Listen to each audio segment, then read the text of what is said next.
Hi, everyone. Welcome to today's Authors at Google event. After the talk, we're going to have a Q&A session, and I'd like to remind everyone to please use the microphone in the middle of the room if you have questions. It's my pleasure to introduce Christopher Hitchens. Mr. Hitchens was born in England and educated at Oxford. In 1981, he migrated to the U.S. and recently became a U.S. citizen.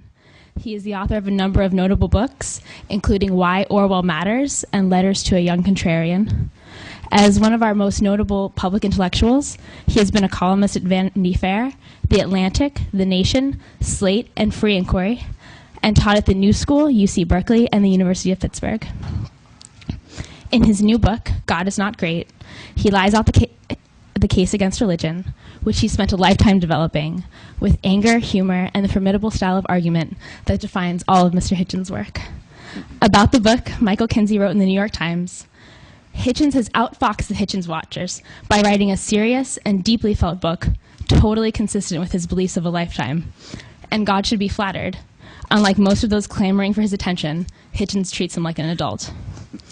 Ever contrarian and always eloquent, he's here today to discuss the book, take your questions, and take on anyone who dares to challenge him to a debate. He'll be signing books afterwards. And with that, please join me in welcoming Christopher Hitchens to Google. Thank you, darling. Please.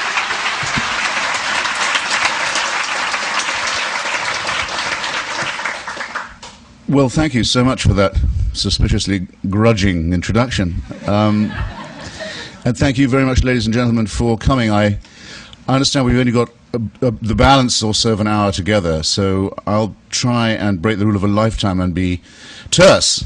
And I think I'll put it like this. It's true that publishers sometimes want to put a catchy or suggestive or challenging subtitle on a book. And so when we hit upon, or rather they hit upon, well, how religion poisons and why religion poisons everything, I knew what would happen. People would come up to me, they'd say, you mean absolutely everything? You mean the whole thing? They would take me literally. I thought, well, all right. One of the things you have to do in life as an author is live up to your damn subtitle. So I thought today I'd defend the subtitle, because I think the title probably, when it came to me in the shower, I realized pretty much does speak for itself. Unlike that sign outside Little Rock Airport, huge yellow and black sign that you see from the airport that says just Jesus. A word I have used myself, and a name I know, but put like that seems to say both too much and too little. You know what I mean? Well, here's how religion has this effect, in my opinion. It is derived from the childhood of our species, from the bawling, fearful period of infancy. It comes from the time when we did not know that we lived on an orb. We thought we lived on a disk. When we did not know that we went round the sun, or that the sky was not a dome, when we didn't know that there was a germ theory to explain disease and innumerable theories for the explanation of things like famine. It comes from a time when we had no good answers, but because we are pattern-seeking animals, a good thing about us, and because we will prefer even a conspiracy theory or a junk theory to no theory at all, a bad thing about us, this is and was our first attempt at philosophy, just as in some ways it was our first attempt at science. And it was all founded on, and remains founded on, a complete misapprehension about the origins, first of the universe, and second, about human nature. We now know a great deal about the origins of the universe, and a great deal about our own nature. I've just had my DNA sequenced by National Geographic. You should all, by the way, get this done. It's incredibly important to find out how racism and creationism have been abolished by this extraordinary scientific breakthrough, how you can find out your kinship with all your fellow creatures originating in Africa, but also your kinship with other forms of life, including not just animal, but plant. And you get an idea of how you are part of nature, and how that's wonderful enough. And we know from Stephen Hawking and from many others, Stephen Weinberg and many other great physicists, an enormous amount now about what Professor Weinberg's brilliant book calls the first 3 minutes, the concept of the Big Bang. And we can be as sure as we can probably need be that neither this enormous explosion that set the universe in motion, which is still moving away from us at a great rate, nor this amazingly complex billion year period of evolution, we can be pretty certain it was not designed so that you and I could be meeting in this room. We are not the objects of either of these plans. These plans don't know we're here. Sorry to say, wouldn't know or care if we stopped being here. We have to face this alone with the equipment, intellectual and moral, that we've been given, or that we've acquired, or that is innate to us. And here's another way in which religion poisons matters. It begins by saying, well, why don't we lie to ourselves instead? Why don't we pretend that we're not going to die? Or that an exception can be made at least in our own case if we make the right propitiations or the right moves. Why do we not pretend that the things like modern diseases, which we can sequence now, sequence the genes of, like AIDS, are the punishment for wickedness and fornication? Why don't we keep fooling ourselves that there is a divine superintendent of all this, because it would abolish the feeling of loneliness and possibly even of irrelevance that we might otherwise have. In other words, why don't we surrender to wish thinking? That poisons everything, in my opinion, right away. It attacks the very basic integrity that we need to conduct the scrupulous inquiries, investigations, experiments, interrogations of evidence that we need to survive and to prosper and to grow. And it's no coincidence, no accident, that almost every scientific advance has been made in the teeth of religious opposition of one form or another that says we shouldn't be tampering with God's design. I suppose the most recent and most dangerous one of these is the attempt to limit stem cell research. But everyone could probably think of other forms of scientific research and inquiry, especially medical, that had led to religious persecution in reprisal. Thirdly, it's an attack, I think, on what's also very important to us, our innate morality. If there's one point that I get made more than another to me when I go and debate religious people, it's this. They say, where would your morals come from if there was no God? It's a question that's posed in Dostoevsky's wonderful novel, The Brothers Karamazov. One of the brothers says, it's Smerdyakov, actually, the wicked one, says it. If God is dead, isn't everything permitted? Isn't everything permissible? Where would our ethics be if there was no superintending deity? This, again, seems to me a very profound insult to us in our very deepest nature and character. It is not the case, I submit to you, that we do not set about butchering and raping and thieving from each other right now, only because we're afraid of a divine punishment or because we're looking for a divine reward. It's an extraordinarily base and insulting thing to say to people. On my mother's side, some of my ancestry is Jewish. I don't happen to believe the story of Moses in Egypt or the exile or the wandering in the Sinai, and in fact now even Israeli archaeology has shown that there isn't a word of truth to that story or really any of the others. But take it to be true. Am I expected to believe that my mother's ancestors got all the way to Mount Sinai, quite a trek, under the impression, until they got there, that rape, murder, perjury and theft were okay, only to be told when they got to the foot of Mount Sinai, bad news, none of these things is kosher after all? They're all forbidden. No, I don't think so. I think we can actually have a better explanation in every sense, superior as well as better, that no one would have been able to get as far as Mount Sinai or in any other mountain in any other direction unless they had known that human solidarity demands that we look upon each other as brothers and sisters and that we forbid activities such as murder, rape, perjury, and theft, that this is innate in us. Of those to whom it is not innate, the sociopaths who don't understand the needs of anyone but themselves, and the psychopaths who positively take pleasure in breaking these rules, well, all we can say is, according to one theory, they're also made in the image of God, which makes the image of God question rather problematic, does it not? Or that they can be explained by further and better research and have to be restrained and disciplined meanwhile. But in no sense here is religion a help where it claims to help most, which is to our morality, to ethics. Finally, I would say, not finally because I'm finished yet, I'm not quite done, don't relax. I hope everyone's got a drink, something to eat. But on the poison question, I think there's the real temptation of something very poisonous to human society and human relations, which is the fear of freedom,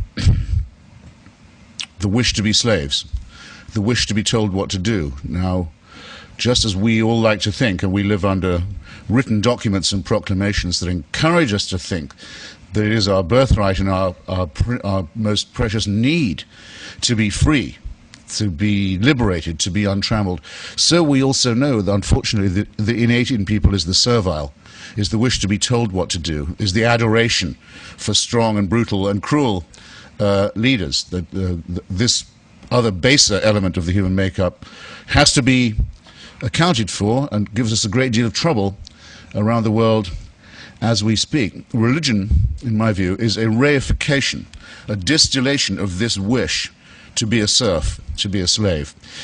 Ask yourself if you really wish it was true that there was a celestial dictatorship that watched over you from the moment you were born, actually the moment you were conceived, all through life, night and day, knew your thoughts, waking and sleeping, could in fact convict you of thought crime. The absolute definition of a dictatorship can convict you for what you think, or what you privately want, what you're talking about to yourself, that monitors you like this, under permanent surveillance, control, and supervision, and doesn't even let go of you when you're dead, because that's when the real fun begins. Now, my question is this. Who wishes that that were true? Who wants to lead the life of a serf in a celestial North Korea? I've been to North Korea. I'm one of the very few writers who has. I'm indeed the only writer who's been to all three axis of evil countries, Iran, Iraq, and North Korea. And I can tell you, North Korea is the most religious state I've ever been to. I used to wonder when I was a kid, what would it be like praising God and thanking Him all day and all night? Well, now I know. Because North Korea is a completely worshipful state. It's set up only to do that, for adoration. And it's only one short of a trinity. They have a father and a son, as you know, the dear leader and the great leader. The father is still the president of the country. He's been dead for 15 years. But the Kim Jong-il, the little one, is only the head of the party and the army. His father is still the president, head of the state. So you have in North Korea what you might call a necrocracy. Or what I called a mausolocracy, as well, a thanatocracy. Just one short of a trinity. Father, Son, maybe no Holy Ghost, but they do say that when the birth of the younger one took place, the birds of Korea sang in Korean to mark the occasion. This I've checked. It did not happen. Take my word for it. Didn't occur. And I suppose I should add that they don't threaten to follow you after you're dead. You can leave North Korea. You can get out of their hell and their paradise by dying. Out of the Christian and Muslim one, you cannot. Now, this is the wish to be a slave. And in my view, it poisons human relations. Now, I've already babbled for nearly 20 minutes. I'll be quick. It is argued, well, some religious people have done great things and have been motivated to do so by their faith. The most cited case in point I have found is that of Dr. Martin Luther King, who I know I don't need to explain to you about. Two quick things on that.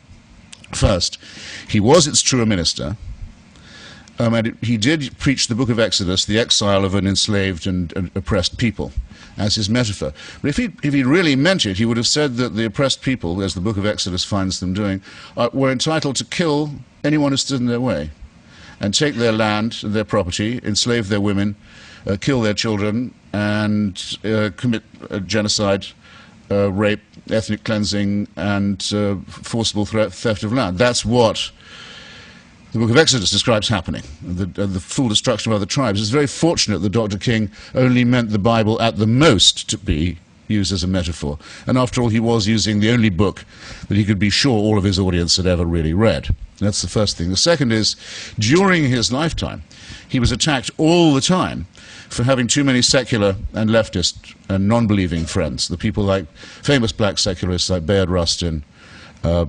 Philip Randolph and others, the men who actually did organize the march on Washington, which leads me to my third observation, which is this. It's a challenge I've made now in debates with rabbis, with priests of all Christian stripes, with imams, once with I know this sounds like the opening of a joke about some bar, but once also with a Buddhist nun in Miami. I asked them all, here's my challenge. You have to name me an ethical statement that was made or a moral action that was performed by a religious person in the name of faith that could not have been made as an action or uttered as a statement by a person not of faith, a person of no faith. You have to do that. Not so far, I've done it at quite a high level with the religious, no takers. No one's been able to find me that. That being the case, we're entitled to say, I think, that religious faith is surplus to requirements. Whereas, if I was to ask anyone in this room, think of a wicked thing said or an evil thing done by a person of faith in the name of faith, no one would have a second of hesitation in thinking of one, would they? Interesting to realize how true that is and how much truer it's getting. Does anyone ever listen to Dennis Prager's show? He's a slightly loopy Christian broadcaster, religious broadcaster, I should say. He's more Jewish than Christian, Judeo-Christian broadcaster, who quite often rather generously has me on his show. And he asked me a question the other day. He had a challenge of his own. He said, you are to imagine that you're in a town late at night where you've never been before and you have no friends and it's getting dark. And through the darkness you see coming towards you a group of men, let's say 10.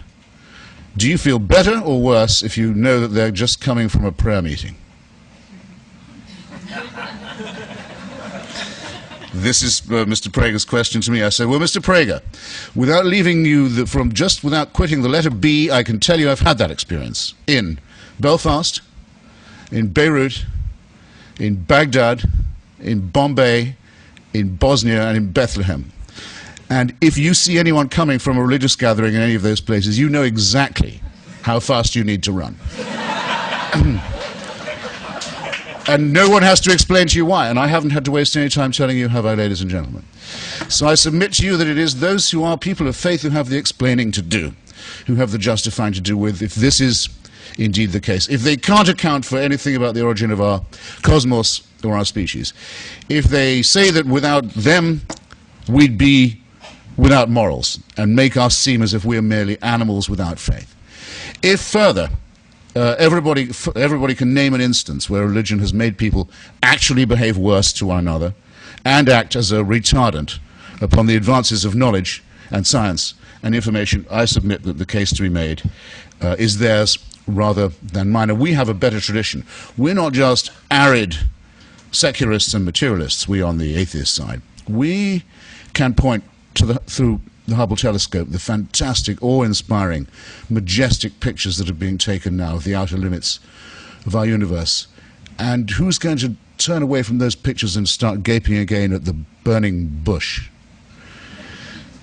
We have smaller microscopes that can examine for us the miracles of the interior and the double helix and the sheer beauty of that. The natural world is wonderful enough, more wonderful than anything conjured by the fools who believe in astrology or the supernatural. And we have a better tradition politically. Against the popes and the imams and the witch doctors and the divine right of kings and the whole long tradition of civic repression combined with religion that's known as theocracy. We have created in the United States the only country in the history of the world written on founding documents, testable, organized, works in progress, based on the theory of human liberation, and the only constitution in the history of the world that says that there shall be a separation between the church and the state. God is never mentioned in the United States Constitution, except in order to limit religion and keep it out of politics and put it under legal control. This achievement was described by President Jefferson, whose biographer I am in a small way, to the Baptists of Danbury, Connecticut, in a letter after they'd written to him for fear of persecution. By the way, who do you think the Baptists of Danbury, Connecticut were afraid of being persecuted by? Anyone knows? No. No, the Congregationalists of Danbury, Connecticut. People forget what it used to be like. See how the Christians loved each other, how they tried to repeat the European pattern of one religious sect repressing and torturing another one. And as you probably know, the president wrote back and said, no, you may be assured that there will ever be in this country a wall of separation between the church and the state. So I have a new slogan, and I'm taking it on tour. And I invite you to join me in it. And it goes like this: Mr. Jefferson, build up that wall. Okay, thank you very much for coming.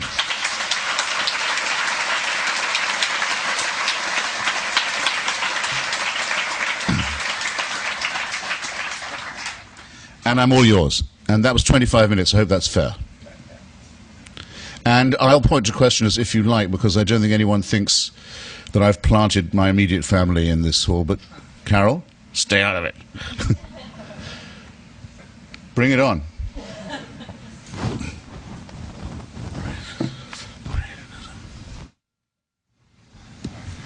Thank you for coming to Google. It's my honor. You make it sound really, really simple. I mean, you have explanations for everything. And I agree with a lot of your arguments. And, you know, like, I lived in, you know, like a socialist country. I mean, I come from Croatia, so I empathize with a little bit of when you say, like, the axis of evil, and especially North Korea being a perfect theocracy. I can relate to that. But I don't understand why do you say that these people really want to be enslaved? If you could explain this to me. I mean, I think there's really a system, you know, like set up by a minority, which is really a brutal system. And I don't understand that part of, you know, like, this is something that these people want. So, did you say you were Croatian? Yes. Yeah. Yes. Well, then I would be upset if you thought I meant that these man-made regimes were there because people wanted them to be. No. That's not what I meant at all about North Korea, particularly. These have been riveted onto people. I mean, North Korea is a hermetic place, unfortunately, in that it has ocean on either side of it, the demilitarized zone, which is several miles wide on the south, and Russia and China on the north. So you have a place where you can horribly conduct an experiment on human beings, essentially. You can isolate them totally. The North Korean state was set up in the same year that Orwell published 1984. And you almost think that somebody gave Kim Il-sung a copy of 1984 in Korean and said, do you think we could make this fly? And he said, well, I can't be sure, but we sure can give it the old college try. Because that's how it feels there. I went there, I thought, I've had this experience, I'll just digress for a second. I've had this experience twice in my life. Journalists hate cliché. I know it doesn't always seem like that when you read the papers, but we try and avoid them. I went to Prague once under the old days of the communist regime. I thought, whatever happens to me here, I'm not going to mention Franz Kafka in my essay. I'm going to be the first journalist not to do it. I went to a meeting of the opposition underground. Somebody betrayed us, because the secret police came in suddenly, wham, like this, broke down the door, dogs, torches, rubber truncheons, the lot, slammed me against the wall. You're under arrest. I demand to see the British ambassador, blah, blah. You're under arrest. What's the charge? We don't have to tell you that. I thought, fuck, I've got to mention Kafka after all. They make you do it. Well, that's actually what a cliche is. Communism is a cliche in itself. Same in North Korea. I thought, I don't want to mention Orwell, I don't want to mention Orwell, now I have to mention him. There's no other standard of comparison. No, what I meant about the fear of freedom was this. Many, many people don't, of course, want to live under a hellish starvation regime of gulag type, like that. But they quite like being told what to do. And they don't want to be told that world doesn't owe them a living, and that they're on their own, and they quite like it, and repeatedly vote for parties and sometimes leaders who promise to provide everything, as long as they'll give up just a little bit of freedom. Just a little bit. The trade-off, you'll get more security, more welfare. It's a temptation.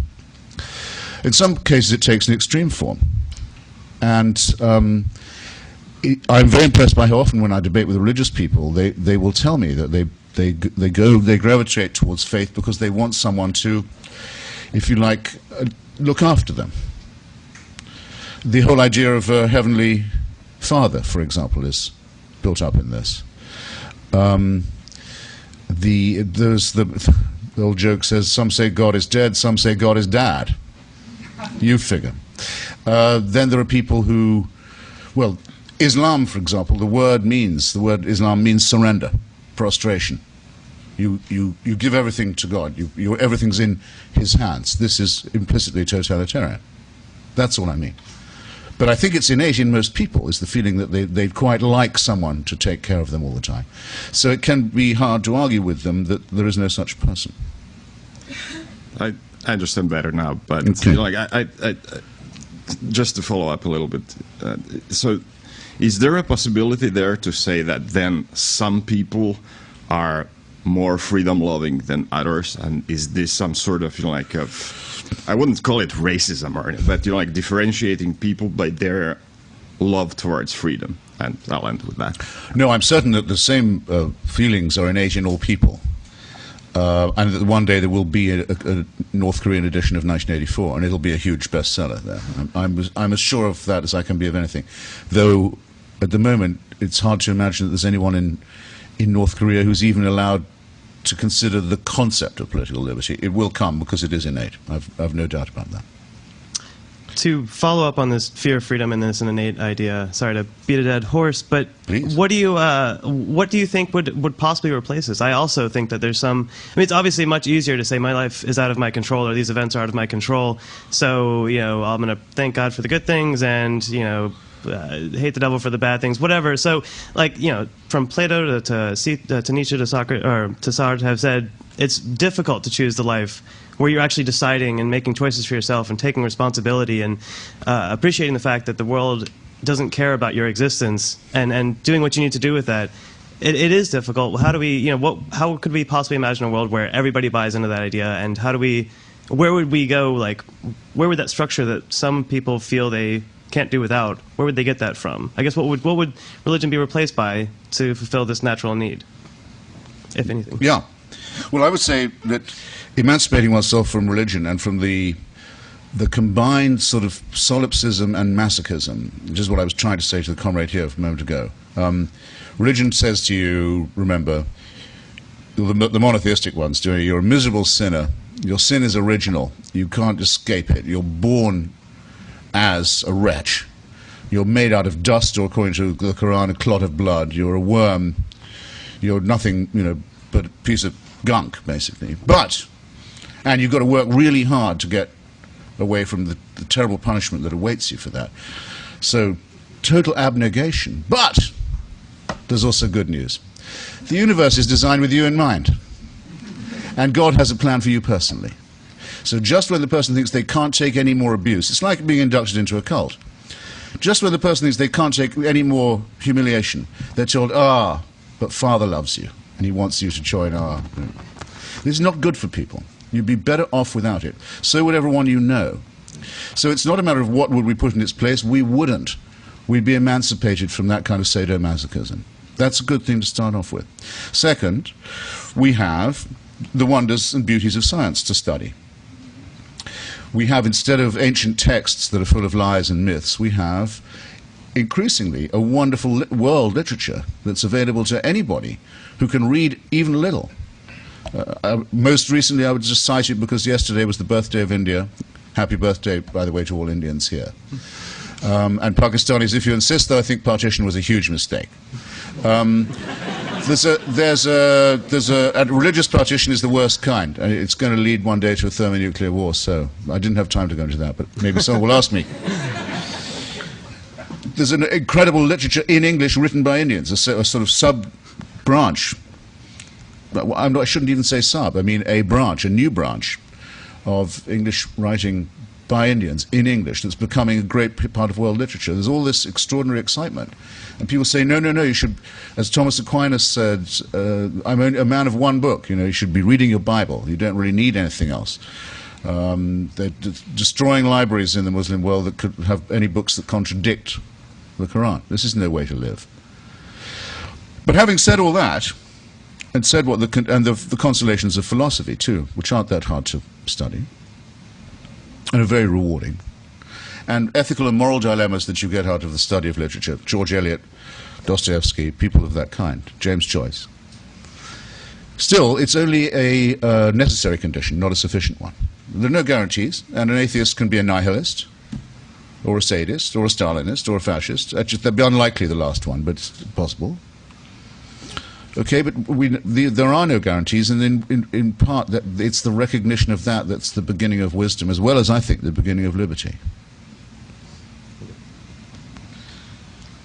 One short one and one longer one. I just wanted to be sure. I assume that you have read Captain Stormfield's Journey to Heaven by Mark Twain.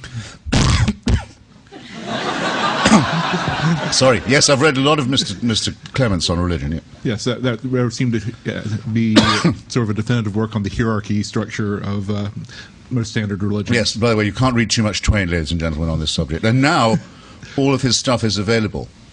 There are websites on Mark Twain and religion. It used to be really hard to get his writings on religion even 10 years ago. Sorry. No problem. And my longer question, which hopefully won't choke you up, I actually have several friends who are very well educated, in some cases in the sciences, who became religious late in life. They had been atheist or agnostic, and then decided that they were feeling something and became religious. Do you have anything to say on that sort of grounds, or why that might be occurring? Yes, I suppose I could speculate, but that's all I would be doing. Of course. I mean, I think for some people the Hubble view, say, does have the opposite effect from the one it has on me. It makes people feel, well, then whoever designed this must be even more amazing than I thought. And there are attempts made by creationists now to say that. Instead of saying, no, Darwin was wrong, God made all this stuff, they now say, well, okay, there was evolution, but God did that too. So, as you may know, arguments that explain everything explain nothing. That's a definite principle, I think, of underlying all cognition. If they can bend their argument so it can comprehend everything, comprise everything, then it isn't an argument. But I think that we are certainly made in such a way as to be worshipfully inclined, shall we say. That tendency is certainly within us. And when people think that there's something awe-inspiring, what they feel is awe. And then what they feel is, well, maybe there's some majesty I should be acknowledging here. Though that isn't at all a logical step. By the way, do you know about awe? In what sense? John Wayne played the Roman centurion in one of the films about the crucifixion. I don't believe I've seen And that. at a certain point, they said the rain has to come down hard, and there's thunder and lightning, and the veil of the temple splits, and so on. And John Wayne, standing as a centurion, is supposed to say, truly this was the Son of God. So he does this. I forget who the director was. I think it's Houston. And cue rain, thunder, lightning, so Wayne stands there stoically under the water saying, truly this was the Son of God. And the director says, John, that was great, that was terrific. I just wonder if we could have it with a little more awe. So they cue again the rain, thunder, veil of the temple splits in twain, earthquakes, it's all happening, and Wayne says, oh, truly this was the Son of God.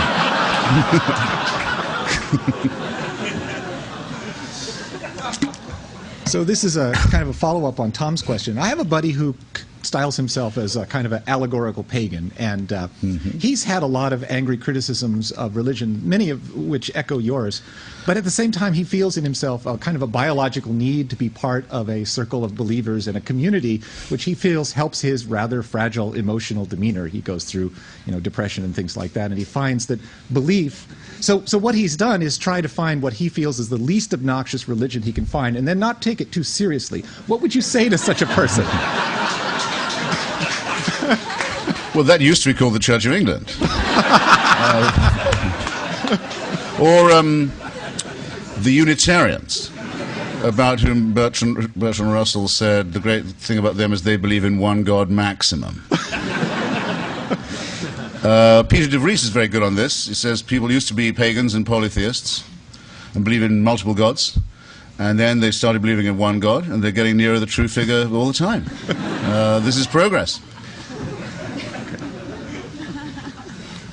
Hello. In an article, I believe it was in Slate, that I read, you seemed reluctant to endorse, if not critical, of Richard Dawkins' attempt to sort of organize atheists under the title of Brights. Yes. And I believe that your comment was that we infidels need no such machinery of reinforcement. My question is, if like-minded people do not organize, especially if those whose ideals we oppose are more organized, how can we attempt to kind of steer our society the way that we would like it to go? Well, I was thinking of saying this to the previous question. I mean, I'm in some ways the wrong person to ask these questions because I'm no longer a joiner up of groups. I don't feel the belonging need anymore. I used to when I was younger and more left than I am now, feel that the need to be involved in an organized way. Now I don't, and I think I probably have more influence as an individual than I ever did as a cogwheel in a so-called party. A point for anyone to ponder, actually, who's asked, have they ever considered registering independent, for example? People may fight harder for your vote if you don't give it away in advance. Separate question. And it's very important to me that I don't belong to a church. People who believe as I believe don't need to get together all the time and remind ourselves what we believe, reinforce it, ram it home, in case we forget the incredible propositions that we're singing and all this kind of thing. You just recognize a fellow freethinker when you meet one. That should be enough, and in any country or any language as well. There will be in Washington in October a big gathering where Richard Dawkins and Daniel Dennett and Sam Harris and Ayaan Hirsi Ali and myself and many others are going to be, Victor Stenger, because there has been an extraordinary vogue of successful books on this subject now, and I think there's a change in the zeitgeist going on about religion. And let me just say this: if that zeitgeist has been brought about, if a change has been brought about in that zeitgeist, it hasn't been by any organization. It's been by a group of like-minded people writing their hearts out and refusing to be intimidated by religious bullying, or to allow religious nonsense to be taught in the schools, for example, in place of science, or to allow euphemisms to be spread about the behavior of the parties of God in Iraq or elsewhere. That's what's created it, not an organization, but what you might call an intellectual tendency. I think that's fine. I think it's encouraging. Hi. A few of the things that you said don't really seem consistent with our experience in the United States. Two things in particular. One is that you said, once people, have Hubble telescopes and microscopes, the burning bush is not as interesting. Mm-hmm. And the other thing you said is that, religion kind of feeds into innate human nature for being told what to do or not having as much freedom. Well, in the United States, you have the most advanced, wealthy, most powerful nation in probably the history of the world. And you have probably the most freedom-loving, almost inventing, not inventing, but like really espousing the philosophy of freedom and individuality and trying to, propagate that throughout the world. Yet you also have the most religious nation. No, it's true. I mean, you can argue with the methods, but I mean, there's no question that we are trying to promote democracy. And yet you have, the most religious nation. You have religious people going to church is probably at an all-time high. Religious people affect who our leaders are, to a great degree. So how do you explain that contradiction? Well, I don't think it's a contradiction because the secular constitution means you can have religious pluralism. Now, for example, where I come from originally, you can probably tell I was born in England. The head of the church is the head of the state and the head of the armed forces. It's an official church, and you have to pay for it, and whether you want to or not.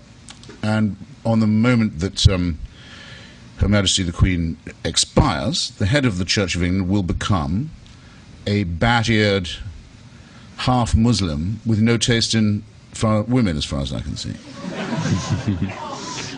The lugubrious Prince Charles, who goes to classes on Islam and talks to plants and is a loon.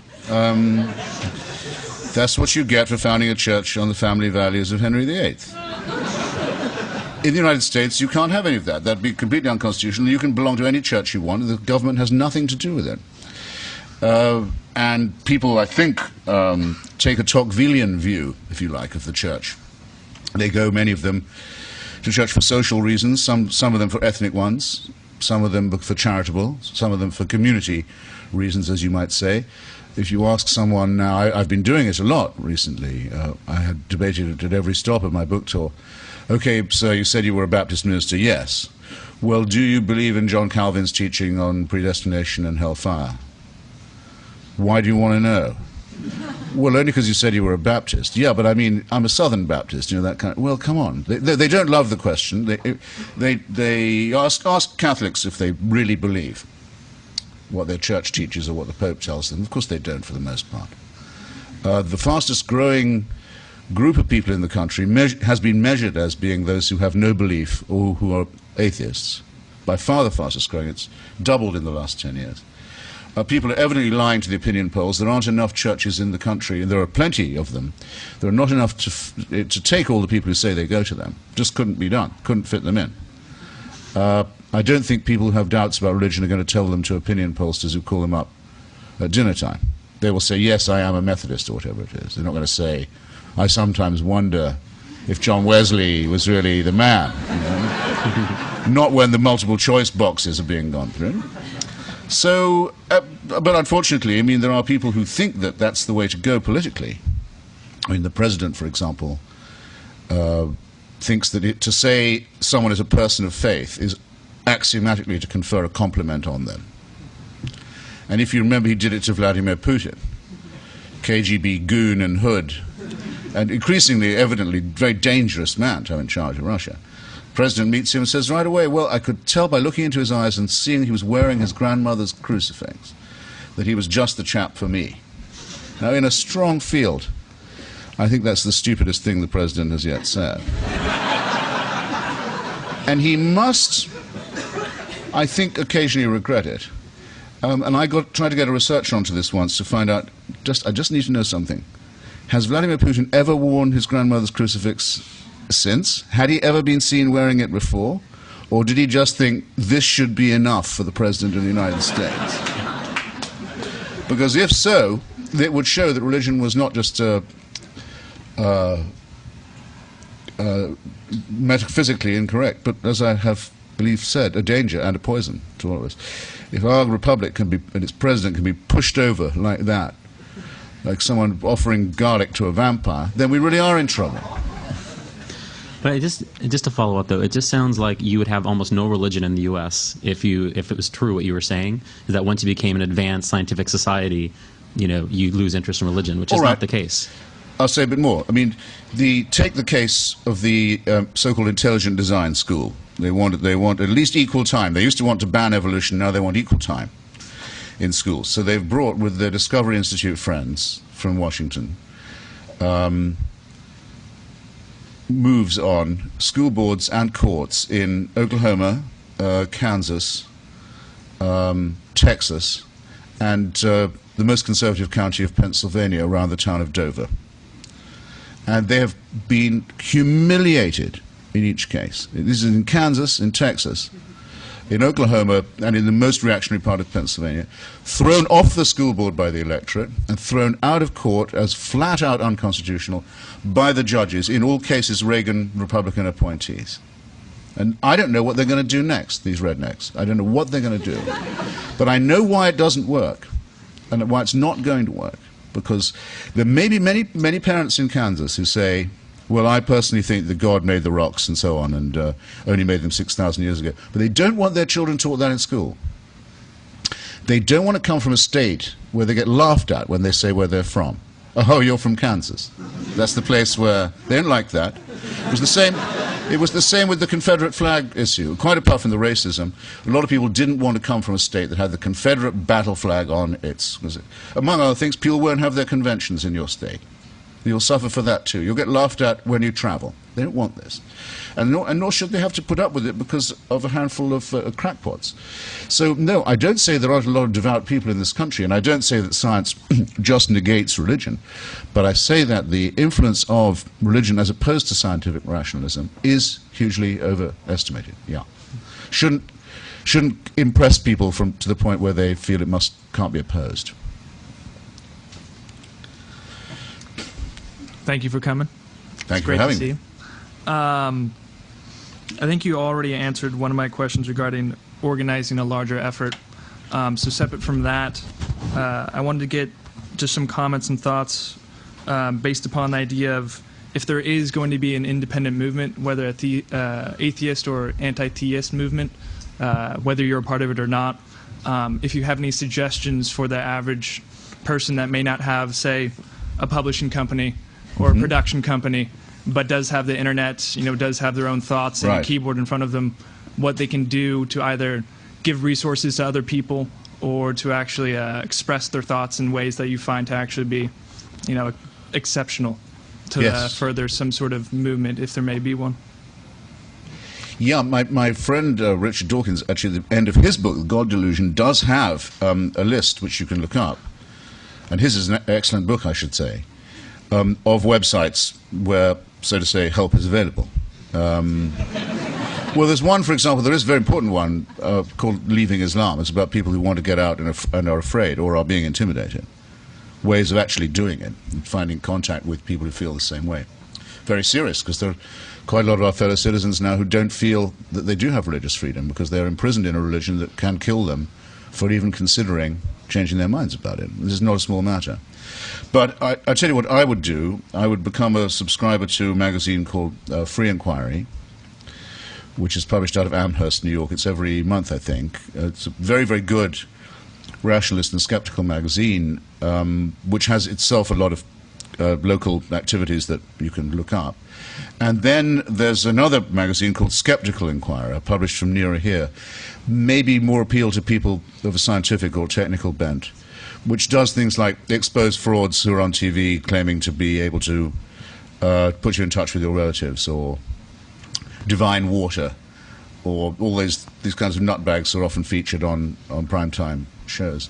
And puts you also in touch with the work of the great magicians, Penn and Teller and James Randi, who again show that miracles are easy, and they can also show the fraudulence of anyone who tries to exploit them. There's a world of wonder awaits you. And these magazines will also show you and point out to you the areas where resistance is needed, say to the continued attempt to teach nonsense in American schools. Yes, children, that concludes the biology period, and now get ready for your creation studies hour. And after the astronomy class, we'll have the astrology class for equal time. And then the chemistry alchemy period. It's enough to make a cat laugh, isn't it? But there are people who think this is what should be done to stultify American children. So you can meet up with other people who think that that's a bad idea. Yeah, two things, an observation and a concern. My first observation is that I think you share something in common with Jesus, in that both of you seem to be attacking aspects of religion. But I note that in his case, he attacked the specific religious leaders, whereas you attacked the religion itself. And I just find that interesting. Our resemblances are often pointed out. I'm sad to hear that. I thought for sure I'd be the first.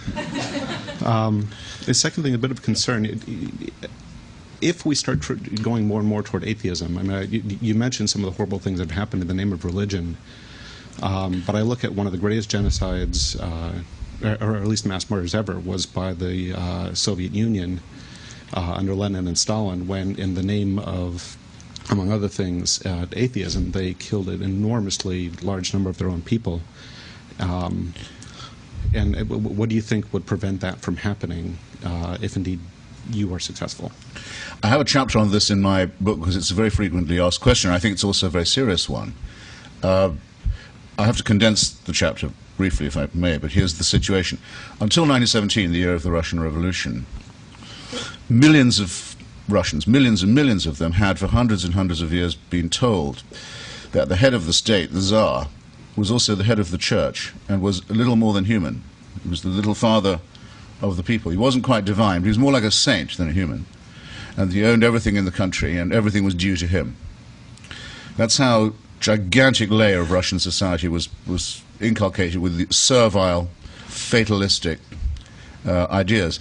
If you were Joseph Stalin, you shouldn't be in the dictatorship business in the first place if you can't realize this is a huge opportunity for you. You've inherited a population that's servile and credulous and superstitious. Well, what does Stalin do? He sets up an inquisition. He has heresy hunts and trials of heretics, the Moscow trials. He proclaims miracles. Lysenko's agriculture that was supposed to produce 3 harvests a year, or whatever it was, the pseudo-biology that would feed everyone in a week. He says that all thanks are due at all times to the leader. You must praise him at all times for his goodness and kindness. And incidentally, he always kept the Russian Orthodox Church on his side. It split. It split the church, and some of them moved to New York and set up a rival. But the Russian Orthodox Church always remained part of the regime. He was not so stupid as not to know he had to do that. Just as Hitler and Mussolini made an even more aggressive deal with the Roman Catholic Church and with some of the Protestants. And remember, the other great axis of evil person of that time, the Emperor of Japan, was not just a religious person, but actually a god. So fascism, communism, and Stalinism and Nazism are actually nothing like as secular as some people think, and much more religious than most people know. But here's what a fair test would be. Find a society that's adopted the teachings of Spinoza and Voltaire, Galileo, Einstein, Thomas Paine, Thomas Jefferson, and gone down the pits as a result of doing that, into famine and war and dictatorship and torture and repression. That would be a fair test. Well, Einstein That's the was test I'd like religious, to. That's the experiment I'd like to run. I don't think that's going to end up with a gulag.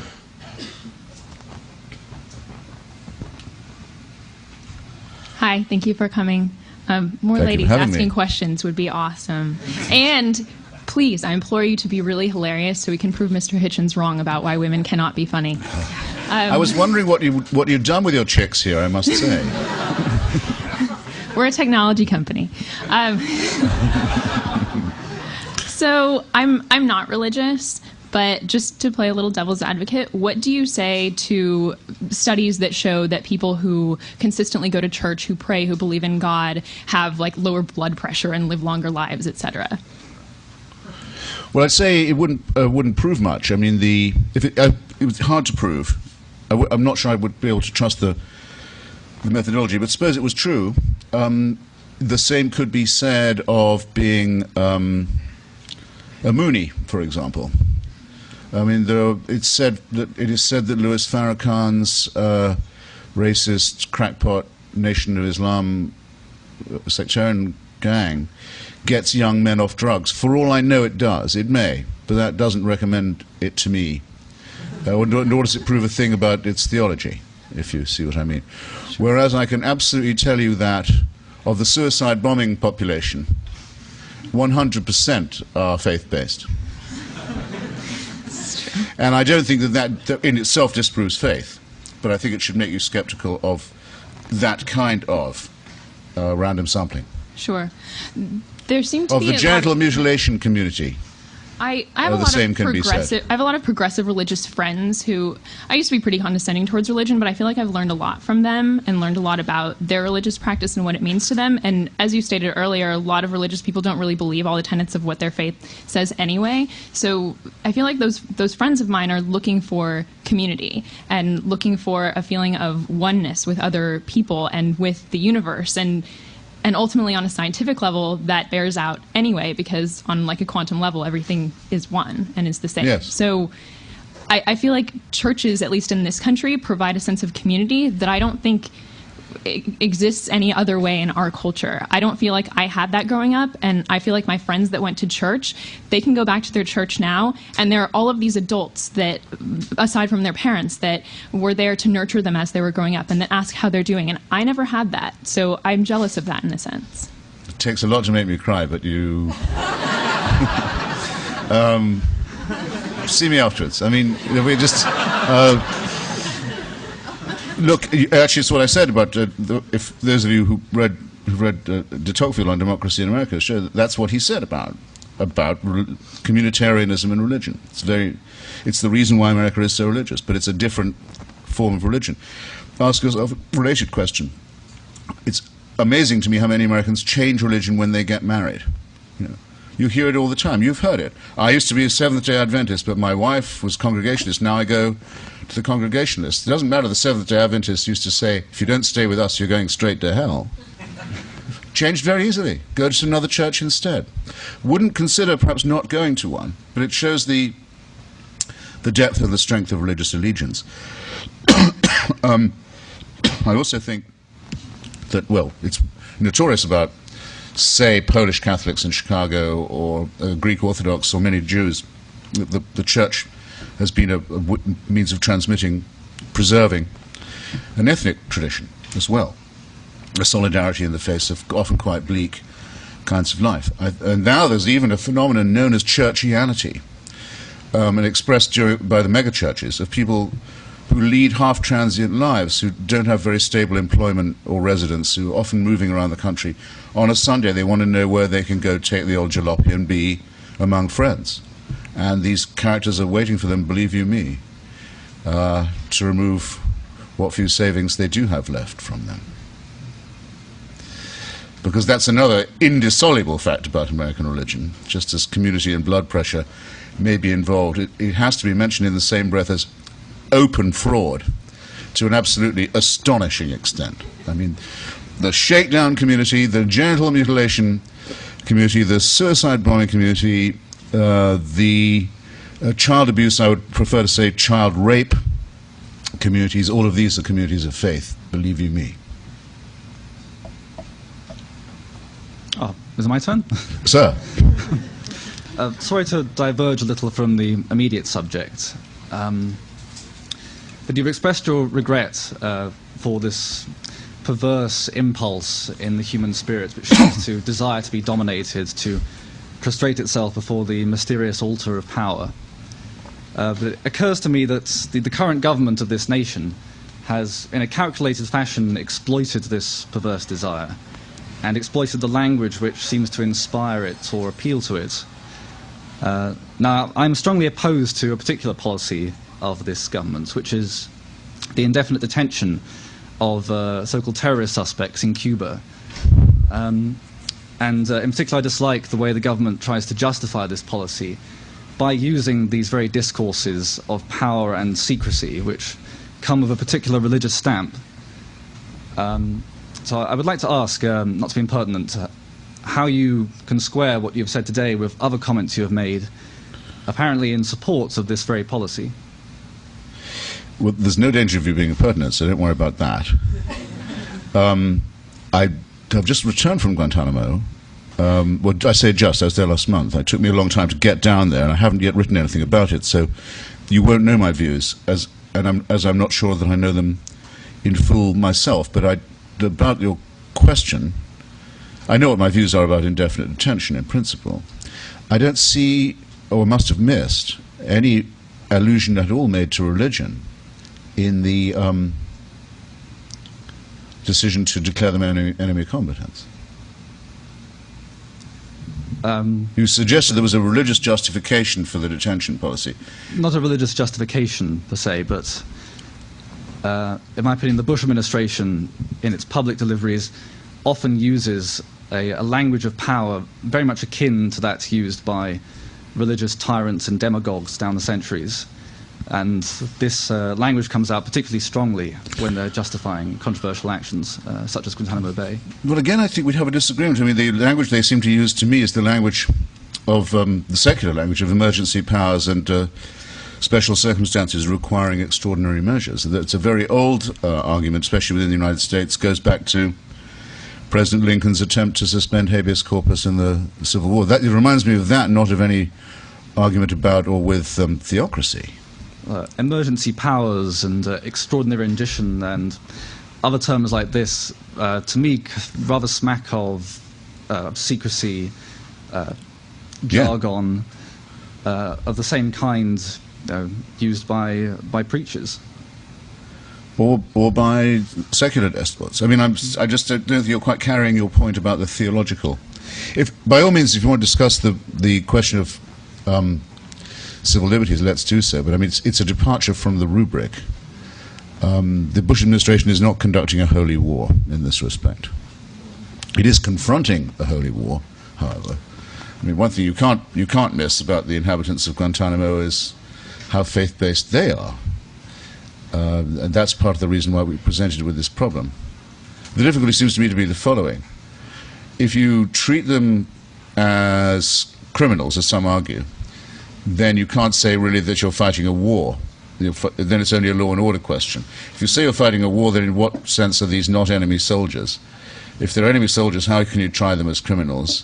Why are you holding people as criminals and building a military tribunal? I visited the room where they're going to have them tried, where they'll be able to say, well, thanks for having me here and admitting that I am a soldier, when the whole point is that the Geneva Convention says that they're not.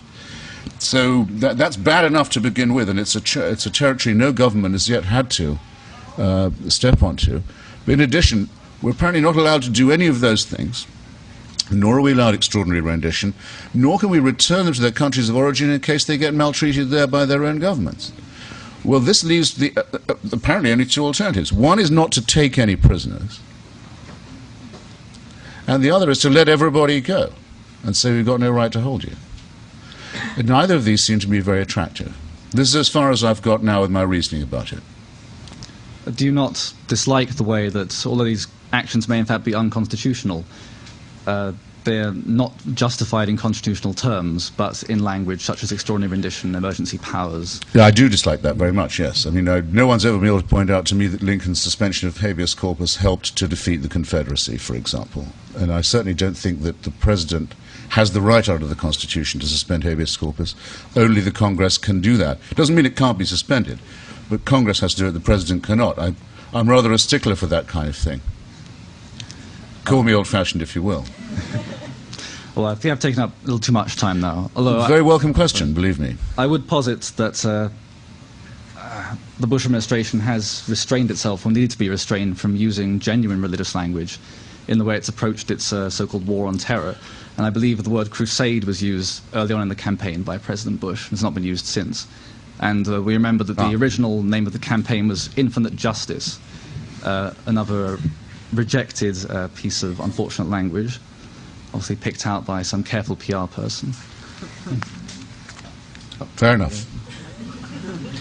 Hi, thank you very much for coming. I was just had a question about something that many people will probably find to be a less serious issue, but I'm curious about your thoughts on art, music, and creativity, and how those fit in with your other ideas.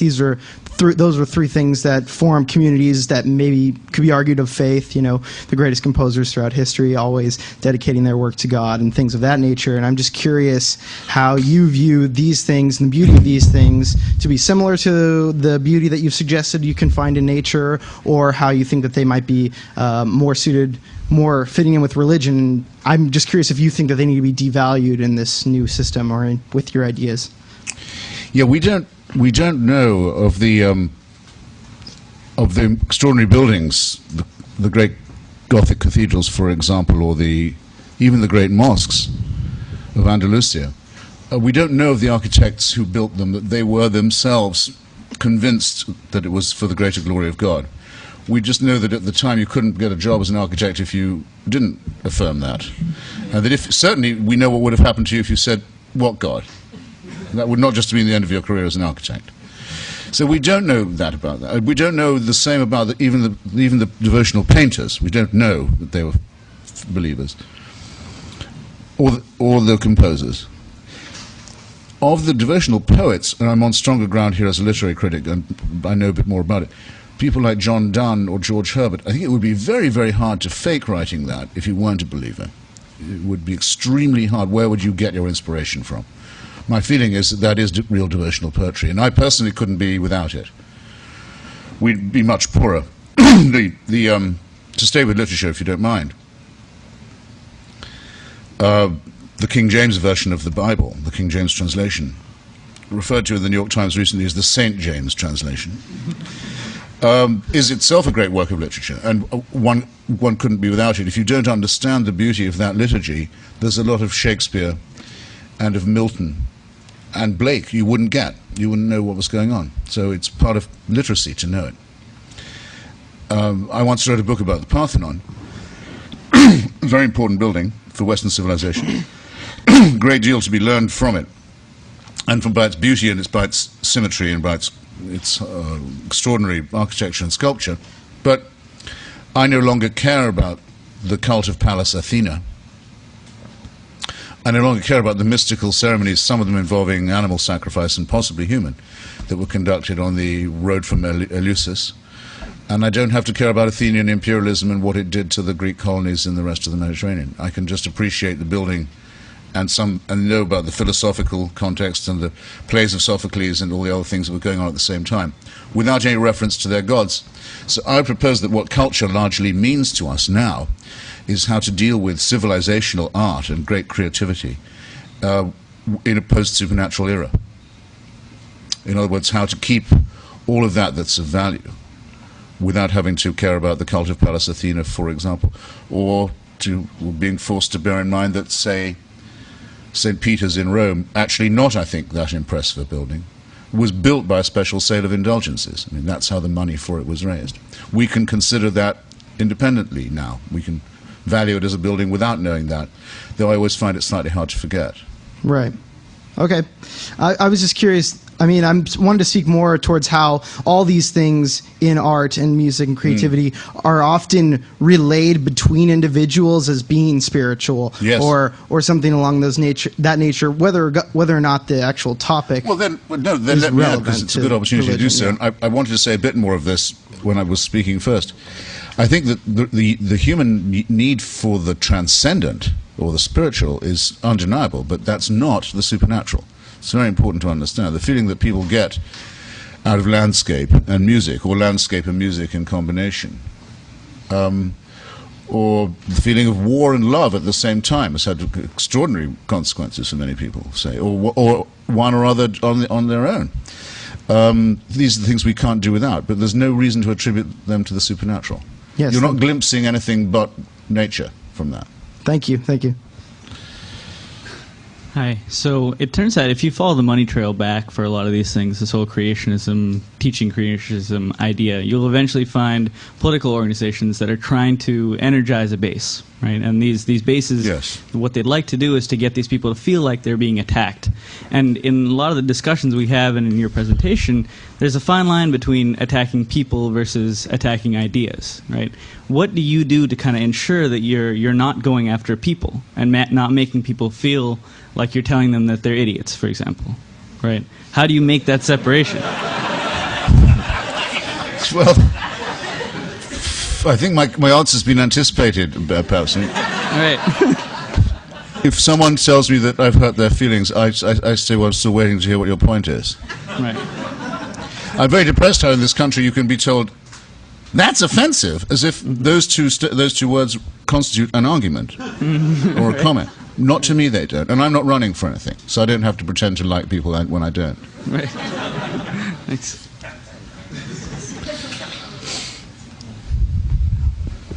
Hello. Oh, thank you so much for speaking. I think we're going to have a book signing right outside over here. So if everyone got their copy of the book. But thank you very much for coming. How very nice of you to do that.